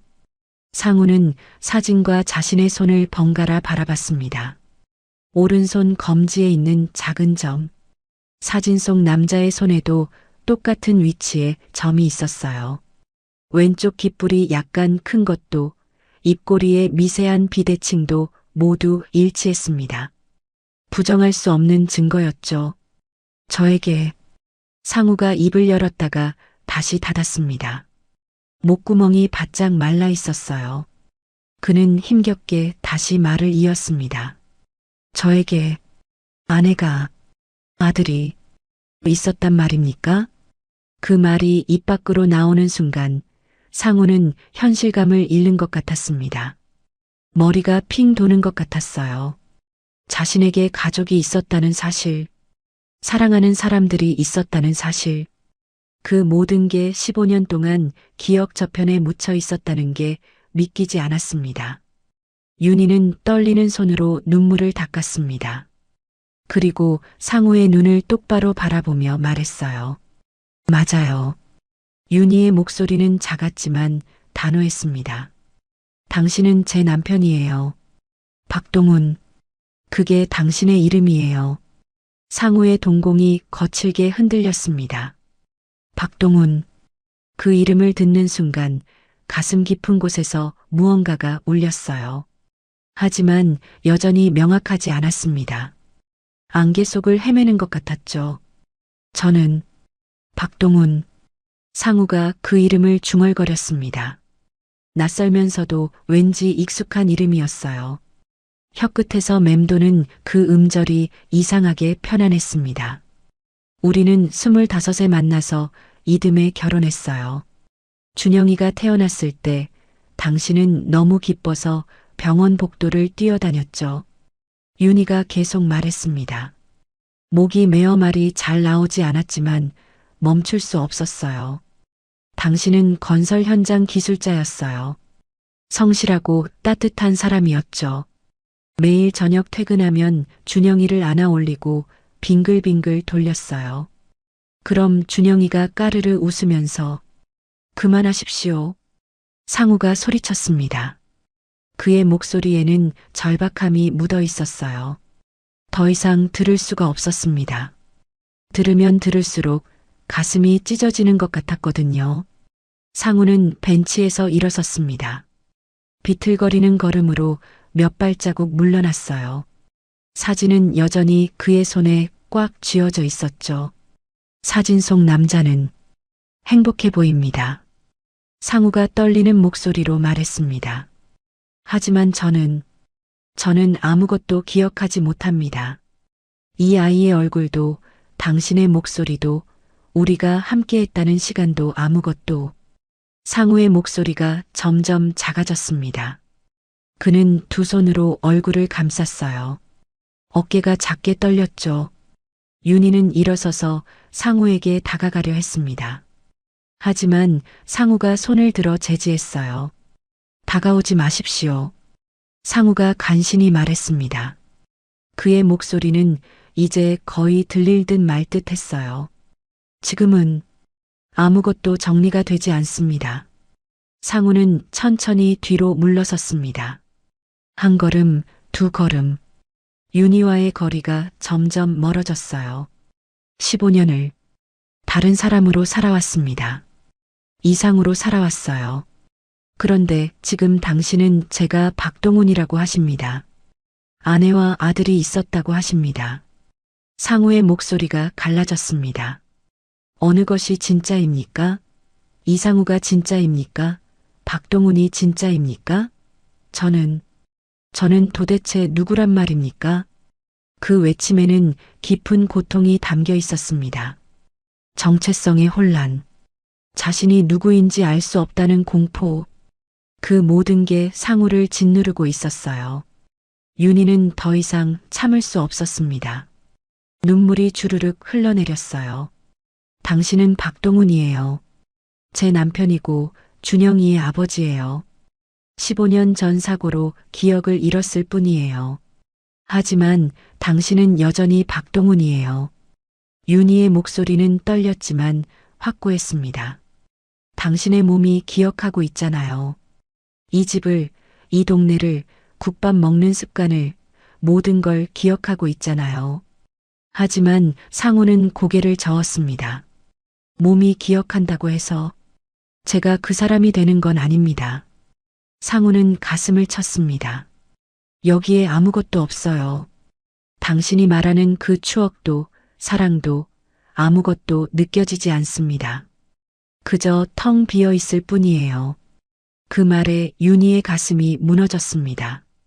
남편이 자신 앞에 서 있는데 그는 자신을 기억하지 못했어요. 함께했던 모든 순간이, 나눴던 모든 사랑이 그에게는 존재하지 않았죠. 잠시만. 상우가 낮은 목소리로 말했습니다. 시간을 주십시오. 제 머릿속이 너무 복잡합니다. 정리가 필요합니다. 상우는 사진을 꽉 쥔 채 몸을 돌렸습니다. 놀이터 출구 쪽으로 걸음을 옮기기 시작했어요. 걸음걸이가 불안정했습니다. 마치 중심을 잃은 사람처럼요. 대표님, 윤희가 그를 불렀습니다. 손을 뻗었지만 상우는 너무 멀리 있었어요. 제발, 가지 마세요. 제가 도와드릴게요. 기억을 되찾을 수 있도록. 하지만 상우는 멈추지 않았습니다. 그는 계속 걸었어요. 비틀거리면서도 앞으로만 나아갔죠. 윤희는 그 뒷모습을 바라보며 한 걸음도 옮기지 못했습니다. 다리에 힘이 풀려 주저앉을 것 같았어요. 가슴이 너무 아팠습니다. 숨을 쉬는 것조차 힘들었죠. 상우의 모습이 점점 작아졌습니다. 놀이터 출구를 지나 골목길로 사라져가고 있었어요. 그는 사진을 꽉 쥔 채 방향도 제대로 잡지 못한 듯 휘청거리며 걸었습니다. 여보, 윤희가 작게 불렀습니다. 하지만 상우는 듣지 못했어요. 아니, 들었어도 돌아보지 않았을 거예요. 윤희의 다리가 휘청거렸습니다. 그녀는 결국 그 자리에 주저앉고 말았어요. 벤치도 잡지 못하고 그냥 놀이터 바닥에 털썩 주저앉았죠. 여보, 동훈 씨. 윤희가 두 손으로 얼굴을 감싸고 울기 시작했습니다. 목 놓아 우는 소리가 텅 빈 놀이터에 울려 퍼졌어요. 15년 만에 다시 만난 남편. 하지만 그는 자신을 기억하지 못했습니다. 함께했던 모든 시간이 그에게는 존재하지 않았어요. 윤희는 바닥에 주저앉아 한없이 울었습니다. 오후의 햇살이 그녀를 비추고 있었지만 그 빛은 너무나 차가웠어요. 저 멀리서 상우의 뒷모습이 완전히 사라졌습니다. 골목길 모퉁이를 돌아보이지 않게 되었죠. 하지만 그의 손에는 여전히 사진이 쥐어져 있었어요. 세 사람이 환하게 웃고 있는 그 사진이요. 바람이 불었습니다. 그네가 다시 삐걱거리며 흔들렸어요. 하지만 이제 놀이터에는 윤희만 남아 있었습니다. 홀로 주저앉아 우는 여인만이요. 그날 밤 상우는 호텔방으로 돌아왔습니다. 정확히는 이상우라는 이름으로 예약된 호텔이었죠. 하지만 그는 자신이 누구인지 더 이상 확신할 수 없었어요. 방문을 닫는 순간 다리에 힘이 풀려 그 자리에 주저앉았습니다. 등을 문에 기댄 채 거친 숨을 몰아쉬었죠. 손에는 여전히 그 사진이 쥐어져 있었어요. 상우는 천천히 사진을 펼쳤습니다. 조명 아래서 다시 들여다봤죠. 사진 속 세 사람의 얼굴이 또렷하게 보였습니다. 환하게 웃고 있는 남자. 그게 자신이라는 게 믿기지 않았어요. 옆에 서 있는 여자, 윤희. 그녀의 눈빛에는 사랑이 가득했습니다. 그리고 가운데 서 있는 소년. 준영이라고 했죠. 내 아들. 상우가 중얼거렸습니다. 그 단어가 입 밖으로 나오는 순간 가슴 한쪽이 저릿해졌어요. 아들. 자신에게 아들이 있었다니. 상우는 침대에 앉아 사진을 무릎 위에 올려놓았습니다. 그리고 한참을 그것만 바라봤죠. 시간이 얼마나 흘렀는지 알 수 없었어요. 창밖으로 도시의 불빛이 보였습니다. 수많은 차들이 오가고 사람들이 분주하게 움직이고 있었죠. 하지만 상우의 귀에는 아무 소리도 들리지 않았어요. 오직 윤희가 했던 말들만이 머릿속을 맴돌았습니다. 당신은 박동훈이에요. 제 남편이고 준영이의 아버지예요. 상우는 두 손으로 얼굴을 감쌌습니다. 머리가 터질 것 같았어요. 15년 동안 이상으로 살아왔는데 이제 와서 박동훈이라니. 도대체 나는 누구란 말인가? 상우가 낮게 신음했습니다. 거울 앞으로 다가가 자신의 얼굴을 들여다봤어요. 거울 속 남자가 자신을 빤히 쳐다보고 있었죠. 너는 이상우인가, 박동훈인가? 상우가 거울을 향해 물었습니다. 하지만 대답은 없었어요. 그저 혼란스러운 눈빛만이 그를 바라볼 뿐이었죠. 시계를 보니 새벽 2시였습니다. 상우는 침대에 누웠지만 잠이 올 리 없었어요. 눈을 감으면 사진 속 세 사람의 얼굴이 떠올랐고 눈을 뜨면 천장만 보였습니다. 밤이 깊어갔습니다. 하지만 상우는 한숨도 잘 수 없었어요.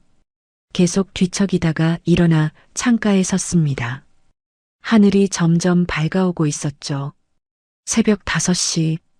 상우는 결국 포기하고 샤워를 했습니다. 뜨거운 물이 온몸을 적셨지만 머릿속은 여전히 복잡했어요. 옷을 갈아입고 짐을 챙겼습니다. 오늘 오후 비행기로 베트남으로 돌아가야 했거든요. 하지만 발걸음이 떨어지지 않았습니다. 이대로 가도 되는 건가? 상우가 중얼거렸습니다. 사진을 가방에 넣으려다가 멈췄어요. 그리고 다시 꺼내 주머니에 넣었죠. 왜인지 손에서 놓을 수가 없었습니다. 호텔을 나와 공항으로 향하는 차에 탔습니다.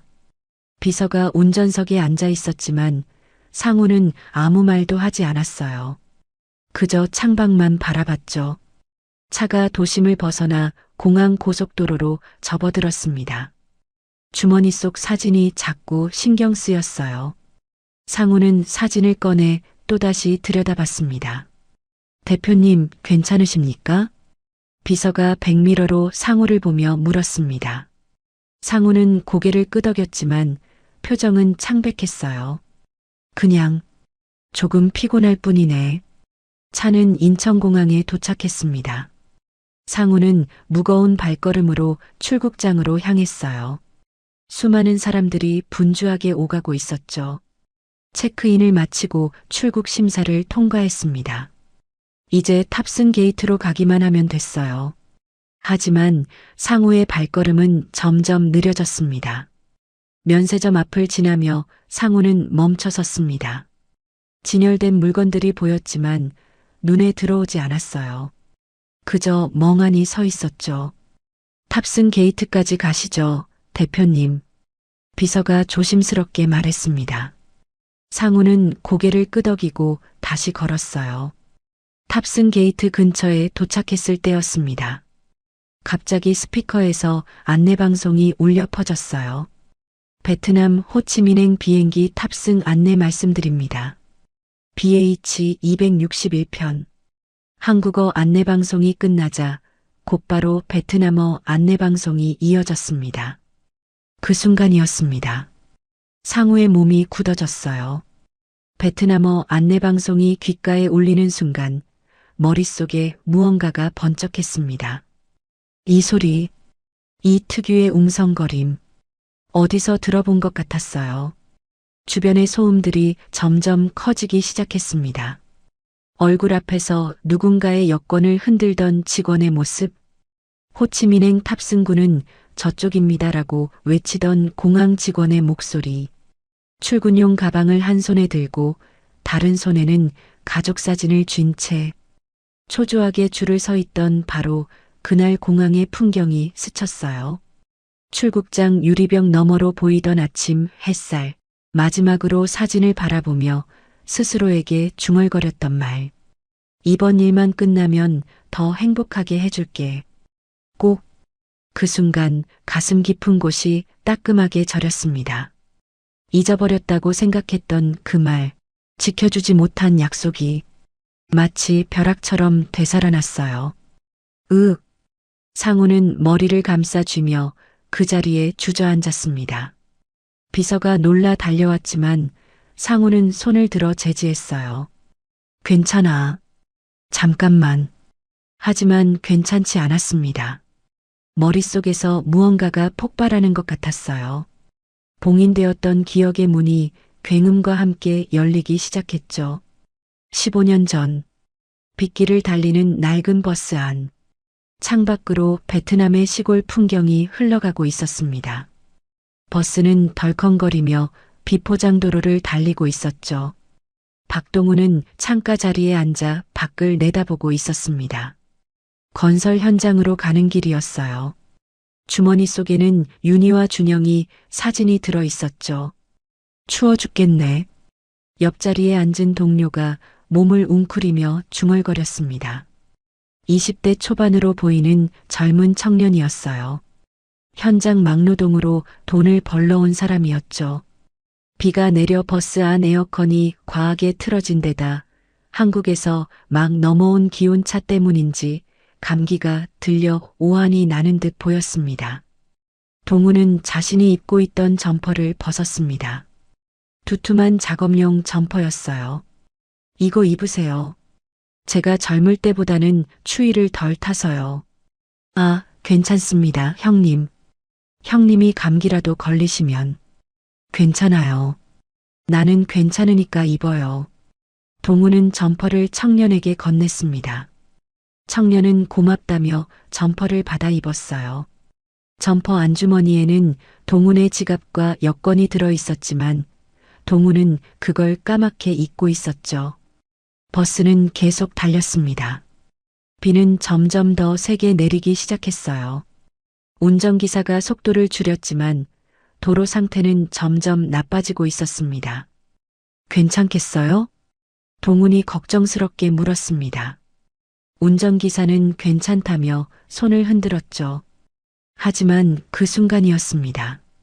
커브길을 도는 순간 버스가 미끄러지기 시작했어요. 운전기사가 급히 핸들을 꺾었지만 소용없었습니다. 위험해. 누군가의 외침과 함께 버스가 전복되기 시작했습니다. 굉음이 울려 퍼졌어요. 사람들의 비명소리, 유리창 깨지는 소리, 모든 게 한순간에 일어났죠. 동우는 창문 밖으로 튕겨나갔습니다. 몸이 공중으로 날아가더니 빗물로 불어난 도랑물 속으로 떨어졌어요. 차가운 물살이 몸을 훑고 지나가며 온몸이 휩쓸릴 것 같았죠. 머리를 세게 부딪히는 순간 의식이 흐려지기 시작했습니다. 마지막으로 본 것은 전복된 버스에서 피어오르는 연기였어요. 그리고 자신이 입혀준 점퍼를 입은 청년의 모습이었죠. 청년은 움직이지 않고 있었습니다. 젖은 점퍼 주머니에서 무언가가 빠져나와 있었어요. 동훈의 지갑이었죠. 아, 안 돼. 동훈이 손을 뻗으려 했지만 물살이 몸을 잡아끄는 바람에 움직일 수가 없었습니다. 시야가 흔들리고 의식이 점점 멀어져 갔어요. 그리고 모든 게 암흑 속으로 빠져들었습니다. 그래, 그때 공항 바닥에 주저앉은 상우가 중얼거렸습니다. 모든 기억이 돌아왔어요. 퍼즐 조각들이 맞춰지기 시작했죠. 점퍼를 입은 청년이 즉사했고 주머니 속 여권 때문에 그가 박동훈으로 오인되어 사망 처리됐던 겁니다. 그리고 정작 박동훈은 물살에 떠밀려 사고 지점에서 멀리 떨어진 곳에서 발견되어 기억을 잃은 채 살아남았죠. 내가 박동훈이었어. 상우의 눈에서 눈물이 흘러내렸습니다. 모든 게 선명하게 떠올랐어요. 윤희의 얼굴, 준영이의 웃음소리, 함께했던 모든 순간들. 윤희, 준영아. 상우는 주머니에서 사진을 꺼냈습니다. 떨리는 손으로 사진을 바라봤어요. 이제는 알 수 있었습니다. 사진 속 사람들이 누구인지를. 그들은 자신의 가족이었어요. 사랑하는 아내이자 소중한 아들이었죠. 대표님, 괜찮으십니까? 비서가 다급하게 물었습니다. 하지만 상우는 대답하지 않았어요. 그는 벌떡 일어나 뛰기 시작했습니다. 대표님, 어디 가십니까? 비행기가. 미안하네. 나는 집에 가야 하네. 상우가 뒤돌아보며 외쳤습니다. 상우는 출국장을 빠져나가기 시작했습니다. 사람들이 놀라 그를 쳐다봤지만 신경 쓰지 않았어요. 오직 한 곳만 향했죠. 입국장 쪽으로 뛰었습니다. 출국 심사를 취소하고 다시 입국장으로 나왔어요. 가슴이 터질 것 같았습니다. 윤희야, 기다려. 내가 갈게. 내가 돌아갈게. 상우는, 아니, 이제는 동훈이라고 불러야 할 그는 공항 밖으로 뛰쳐나갔습니다. 택시 승강장으로 달려가 택시를 잡았어요. 성북동으로 가주세요. 최대한 빨리요. 택시가 출발했습니다. 동훈은 뒷좌석에 앉아 사진을 꼭 쥐었어요. 눈물이 멈추지 않았습니다. 15년. 너무 오래 걸렸습니다. 하지만 이제는 알았어요. 자신이 누구인지, 어디로 가야 하는지. 기다려, 윤희야.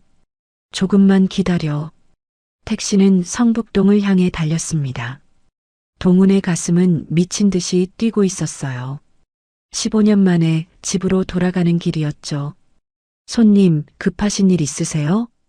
택시기사가 백미러로 동훈을 보며 물었습니다. 동훈의 얼굴이 창백하고 눈물로 범벅이 되어 있었거든요. 네. 15년 만에 집에 가는 길입니다. 동훈의 목소리가 떨렸습니다. 15년. 그 긴 세월이 이제야 끝나고 있었어요. 15년이요? 그럼 가족분들이 얼마나 기다리셨겠습니까? 기사의 말에 동훈은 고개를 끄덕였습니다. 손에 쥔 사진을 내려다봤어요. 사진 속 윤희와 준영이가 환하게 웃고 있었죠. 윤희야, 얼마나 힘들었을까? 혼자서 준영이를 키우느라 얼마나 고생했을까? 동훈의 가슴이 저렸습니다. 자신이 없는 동안 윤희가 감당해야 했을 고통이 느껴졌어요. 아들의 성장을 지켜보지 못한 것도, 아내의 곁을 지키지 못한 것도 모두 자신의 잘못처럼 느껴졌죠. 택시는 한강대교를 건넜습니다. 강물이 햇살을 받아 반짝이고 있었어요. 서울의 풍경이 창밖으로 스쳐 지나갔죠. 그 옷을 벗어주지 말았어야 했는데. 동훈이 중얼거렸습니다. 점퍼를 벗어준 그 순간이 모든 비극의 시작이었어요. 선희가 이런 결과를 가져올 줄은 꿈에도 몰랐죠. 하지만 다시 돌아왔으니까. 이제 다시 시작할 수 있으니까. 동훈은 주먹을 꽉 쥐었습니다. 잃어버린 15년은 되돌릴 수 없었어요. 하지만 남은 시간은 달랐죠. 이제부터라도 제대로 된 남편이, 아버지가 될 수 있었습니다. 택시가 성북동으로 접어들었습니다. 익숙한 거리들이 보이기 시작했어요.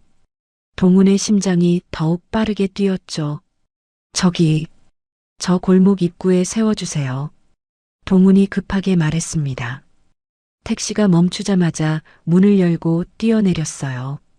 요금도 제대로 계산하지 못하고 지갑 속 현금을 모두 택시기사에게 건넸죠. 손님, 거스름 돈. 기사가 뒤에서 불렀지만 동훈은 이미 언덕길을 뛰어 올라가고 있었습니다. 가쁜 숨을 몰아쉬며 언덕을 올랐어요.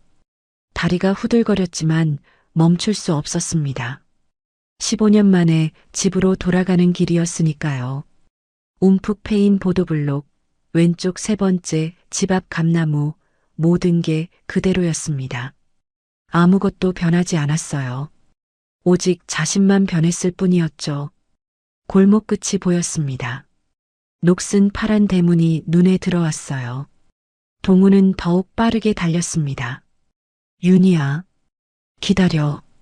내가 왔어. 대문 앞에 도착했습니다. 동우는 거친 숨을 몰아쉬며 대문을 바라봤어요. 손이 떨렸습니다. 15년 만에 여는 우리 집 대문이었죠. 대문 너머로 희미한 인기척이 느껴졌습니다. 누군가 마당에 있는 것 같았어요. 동우는 떨리는 손으로 문고리를 잡았습니다. 그리고 힘껏 대문을 밀어 열었죠. 삐걱. 녹슨 경첩이 낡은 소리를 냈습니다. 대문이 활짝 열렸어요. 마당이 보였습니다. 그리고 평상에 앉아있는 윤희가 보였죠. 윤희는 힘없이 평상에 앉아 하늘을 올려다보고 있었습니다. 눈가가 빨갛게 부어 있었어요. 얼마나 울었는지 알 수 있었죠. 동훈이 대문을 여는 소리에 윤희가 깜짝 놀라 고개를 돌렸습니다. 그리고 그곳에 서 있는 남자를 보았어요. 땀과 눈물로 범벅이 된 얼굴, 거친 숨을 몰아쉬고 있는 모습. 하지만 그 눈빛은 살아 있었습니다. 생기가 돌아온 눈빛이었어요. 당신, 윤희가 떨리는 목소리로 중얼거렸습니다. 믿을 수가 없었어요. 어제 자신을 떠났던 그가 다시 돌아왔다니. 동우는 마당으로 들어섰습니다. 한 걸음 한 걸음이 너무나 무겁고도 절박했습니다. 윤희는 천천히 일어섰습니다. 다리가 떨렸지만 어떻게든 서 있었어요. 동훈과의 거리가 점점 좁혀졌죠. 윤희야. 동훈이 그녀의 이름을 불렀습니다. 그 목소리는 15년 전과 똑같았어요. 따뜻하고 다정한 목소리였죠. 당신, 기억이. 윤희가 떨리는 목소리로 물었습니다. 동훈은 고개를 끄덕였어요. 눈물이 주르륵 흘러내렸죠. 다 기억났어. 우리가 처음 만났던 날도, 결혼식 날도, 준영이가 태어났던 날도, 모두 다. 동훈의 목소리가 갈라졌습니다. 그리고 내가 얼마나 당신을 사랑했는지도. 그 말과 함께 동훈은 평상 위로 올라갔습니다. 그리고 윤희 앞에 무릎을 꿇었어요. 미안해, 윤희야. 동훈이 고개를 숙이며 말했습니다. 눈물이 평상 위로 똑똑 떨어졌어요. 점퍼를 벗어주지 말았어야 했는데. 그랬다면 이런 일이, 당신과 준영이가 이렇게 고생하는 일이 없었을 텐데. 동훈의 어깨가 떨렸습니다. 15년의 세월이 쏟아져 내렸어요. 혼자 준영이를 키우느라 얼마나 힘들었을까. 밤마다 얼마나 울었을까. 나는 아무것도 몰랐어. 기억조차 못했어. 윤희는 더 이상 참을 수 없었습니다. 무릎을 꿇은 동훈의 얼굴을 두 손으로 감싸쥐었어요. 고개 들어 나 좀 봐. 윤희의 목소리도 떨리고 있었습니다. 동훈이 천천히 고개를 들었어요. 두 사람의 눈이 마주쳤죠. 살아왔구나. 윤희가 떨리는 목소리로 말했습니다. 내 남편이 살아서 돌아왔구나. 그 말과 함께 윤희는 동훈을 끌어안았습니다. 15년 만에 느끼는 남편의 온기였어요. 동훈도 윤희를 꽉 안았습니다. 마치 놓치면 다시는 잡을 수 없을 것처럼 힘껏 안았죠. 미안해. 정말 미안해. 동훈이 윤희의 등을 쓰다듬으며 계속 사과했습니다. 윤희는 고개를 저었어요. 미안하긴. 살아서 돌아왔는데 뭐가 미안해. 살아줘서 고마워. 정말 고마워. 윤희의 목소리가 흐느껴 나왔습니다. 그녀는 동훈의 얼굴을 어루만졌어요. 눈썹도, 눈도, 코도, 입도 모두 만져봤죠. 꿈이 아닌지 확인하고 싶었습니다. 진짜구나. 진짜 당신이구나. 그래, 나야. 윤희야, 나 박동훈이야. 두 사람은 서로를 부서지도록 꽉 껴안았습니다. 마당 가득 울음소리가 메아리 쳤어요. 15년. 너무나 긴 세월이었습니다. 죽음도 기억상실도 그 어떤 것도 이 두 사람을 갈라놓을 수 없었어요. 동우는 윤희를 아는 채 그녀의 머리를 쓰다듬었습니다. 손끝에 느껴지는 머리카락의 감촉이 너무나 소중했어요. 늙었지? 15년이나 지났는데. 윤희가 울먹이며 말했습니다. 동우는 고개를 저었어요. 아니야. 여전히 아름다워. 내가 사랑한 그 모습 그대로야. 동훈이 윤희의 눈물을 닦아주며 말했습니다. 윤희는 동훈의 손을 잡아 자신의 뺨에 갖다 댔어요. 따뜻해. 살아있는 사람의 온기야. 그래, 나 살아있어. 이제 다시는 떠나지 않을 거야. 동훈이 윤희의 이마에 입을 맞췄습니다. 부드럽고 조심스러운 입맞춤이었어요. 두 사람은 한참을 그렇게 서로를 껴안고 있었습니다. 시간이 멈춘 것 같았어요. 15년의 공백이 천천히 메워지고 있었죠. 준영이는 우리 아들은 어떻게 지내고 있어? 동훈이 조심스럽게 물었습니다. 윤희가 눈물을 닦으며 대답했어요. 잘 컸어. 당신 닮아서 착하고 성실하게 자랐어. 변호사가 됐고 당신이 받듯이 결혼도 했어. 변호사, 우리 아들이. 동훈의 눈에 또다시 눈물이 고였습니다. 자랑스러움과 미안함이 동시에 몰려왔어요. 보고 싶다. 준영이. 곧 돌아올 거야. 신혼여행 갔다가 이번 주에 돌아와. 윤희가 동훈의 손을 꽉 잡으며 말했습니다. 그때까지 기다려줄 수 있지? 이번엔 정말 기다려줄 수 있지? 동훈은 윤희의 손을 두 손으로 감싸쥐었습니다. 물론이야. 평생이라도 기다릴 거야. 이제는 절대 떠나지 않을 거니까. 두 사람은 다시 한번 서로를 껴안았습니다. 마당의 빨랫줄이 바람에 흔들렸고 화분의 꽃들이 향기를 내뿜었어요. 모든 게 평화로웠습니다. 15년 만에 찾아온 진정한 평화였죠. 집에 왔구나. 드디어 집에 왔어. 동훈이 작게 중얼거렸습니다. 윤희가 고개를 들어 그를 바라봤어요. 응, 당신 집에 왔어. 우리 집에. 두 사람은 서로를 바라보며 미소 지었습니다. 눈물이 가득했지만 그 미소는 행복으로 가득했어요. 기적 같은 귀환이었습니다. 15년의 세월을 건너 마침내 집으로 돌아온 남자. 그리고 그를 끝까지 기다려준 여자. 두 사람의 이야기는 이제 새로운 장을 열고 있었습니다. 며칠이 흘렀습니다. 윤희와 동훈은 집에서 조용히 시간을 보냈어요. 15년의 공백을 조금씩 메워가고 있었죠. 동훈은 집 안구석구석을 둘러봤습니다. 모든 게 기억 속 그대로였어요. 부엌의 찬장, 거실의 소파, 작은 베란다. 손때 묻은 가구들이 세월의 흔적을 간직하고 있었죠. 준영이 방은 그대로 두었어. 윤희가 작은 방문을 열며 말했습니다. 동훈이 안을 들여다봤어요. 책상 위에는 대학 졸업사진이 놓여 있었고 벽에는 오래된 포스터들이 붙어 있었죠. 여기서 공부했겠구나. 동훈이 책상을 쓰다듬으며 말했습니다. 가슴이 뭉클했어요. 아들이 혼자 공부하며 성장한 모습이 눈에 선했죠. 밤늦게까지 불 켜고 공부했어. 엄마 걱정 끼치지 않으려고 얼마나 열심히 했는지. 윤희의 목소리가 떨렸습니다. 동훈은 그녀의 손을 잡았어요. 고생 많았어. 혼자서. 이제 혼자가 아니잖아. 윤희가 동훈을 바라보며 미소 지었습니다. 동훈도 미소로 답했죠. 그날 저녁 윤희의 휴대폰이 울렸습니다. 어머니, 저 준영이에요. 내일 오후에 들어갈게요.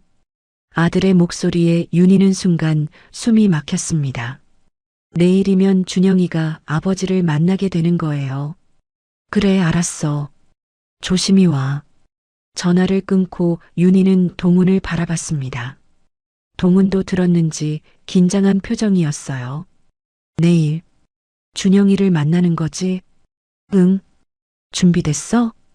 윤희가 조심스럽게 물었습니다. 동우는 깊은 숨을 들이쉬었어요. 모르겠어. 어떻게 해야 할지. 괜찮아.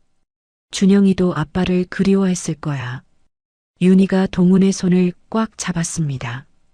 다음 날 오후, 윤희는 아침부터 집안을 정리하고 음식을 준비했어요.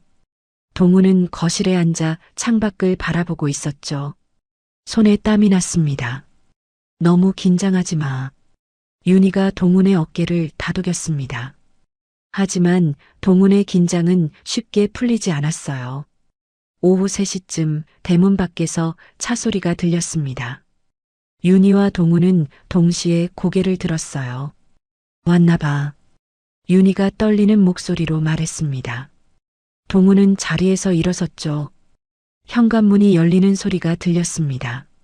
어머니, 다녀왔습니다. 준영의 밝은 목소리가 들려왔어요. 며느리 지수도 함께 인사했죠. 어서 와라. 윤희가 현관으로 나가 두 사람을 맞이했습니다. 준영은 잘 쉬고 온 듯 얼굴이 환했어요. 신혼여행 잘 다녀왔어? 네, 정말 좋았어요. 어머니는? 준영이 거실을 보다가 멈칫했습니다. 낯선 중년 남자가 서 있었거든요. 아니, 낯설지 않았습니다. 준영의 얼굴이 하얗게 질렸어요. 손에 들고 있던 가방이 바닥에 떨어졌죠. 아버지? 떨리는 목소리로 중얼거렸습니다. 믿을 수 없었어요. 15년 전 장례식장에서 영정사진으로 봤던 그 얼굴. 나이가 들었지만 분명히 아버지였습니다. 어머니, 이게 무슨... 준영이 윤희를 돌아보며 물었습니다. 윤희는 눈물을 글썽이며 고개를 끄덕였어요. 준영아, 아버지가 살아계셨어. 기억을 잃으셨었대. 15년 동안. 동훈은 천천히 준영에게 다가갔습니다. 준영아. 동훈이 떨리는 목소리로 아들의 이름을 불렀습니다. 아빠가 돌아왔다. 그 목소리를 듣는 순간 준영의 눈에서 눈물이 쏟아졌습니다. 아버지, 정말 아버지시죠? 준영의 목소리가 갈라졌습니다. 동훈은 주머니에서 그 사진을 꺼냈어요. 중학교 입학식 날 찍은 가족 사진이었죠. 이거 기억나니? 사진을 본 순간 준영은 더 이상 참을 수 없었습니다. 아버지, 준영이 외치며 아버지를 끌어안았습니다. 15년 동안 억눌러왔던 그리움이 폭발했어요. 보고 싶었어요. 정말 보고 싶었어요. 매일 꿈에서만 봤어요. 준영이 어린아이처럼 아버지 품에서 엉엉 울었습니다. 동훈도 아들을 꽉 안으며 눈물을 흘렸습니다. 미안하다, 준영아. 아빠가 너무 늦었지? 아니에요. 돌아와줘서 고마워요. 살아줘서 고마워요. 준영의 목소리가 떨렸습니다. 동훈은 아들의 등을 토닥이며 말했어요. 많이 컸구나. 이렇게 훌륭하게. 아빠가 못 봐줘서 미안해. 어머니가 다 키웠어요. 어머니 혼자. 저는 아무것도. 준영이 울먹이며 말했습니다. 그리고 한 팔로 윤희를 끌어당겼어요. 윤희도 두 사람의 품으로 들어갔습니다. 세 사람은 서로를 꽉 껴안고 한참을 울었죠. 며느리 지수도 눈물을 닦으며 그 모습을 지켜봤습니다. 감동적인 장면이었어요. 아버지, 다시 안 떠나시죠? 준영이 동훈을 떨어져 바라보며 물었습니다. 동훈은 아들의 얼굴을 두 손으로 감싸쥐었어요. 그래, 이제 절대 안 떠난다. 평생 함께 할 거야. 준영은 다시 아버지를 끌어안았습니다. 한참을 그렇게 울었어요. 며칠 후 최 사장이 집을 방문했습니다. 동훈과 마주 앉아 술잔을 기울였죠. 자네가 내 사돈이었다니. 최 사장이 감탄하며 말했습니다. 세상에 이런 인연이 어디 있나? 내 목숨을 구해준 사람이 내 사돈이라니. 동훈도 술잔을 들며 웃었습니다. 저야말로 감사드립니다. 사장님 덕분에 다시 살 수 있었으니까요. 살아줘서 고맙네. 정말로. 최 사장이 진심 어린 목소리로 말했습니다. 자네 신분 회복 문제는 내가 도와주겠네. 법률팀 총동원해서 빨리 처리하도록 하지. 감사합니다, 사장님. 사장님은 무슨, 이제 가족이자는가. 두 사람은 술잔을 부딪혔습니다. 사업 파트너를 넘어 진정한 가족이 된 순간이었어요. 1년이 흘렀습니다. 법적 절차를 거쳐 동훈은 다시 박동훈이라는 이름을 되찾았어요. 사망 처리됐던 신분도 회복했죠. 어느 봄날 가족들은 사진관을 찾았습니다. 새로운 가족 사진을 찍기 위해서였어요. 자, 다들 준비되셨죠? 사진사가 카메라를 조정하며 물었습니다. 동훈과 윤희, 준영과 지수, 네 사람이 카메라 앞에 섰어요. 동훈은 윤희의 손을 꽉 잡았습니다. 놓지 않을 거라는 듯이요. 윤희도 동훈의 손을 꼭 잡았죠.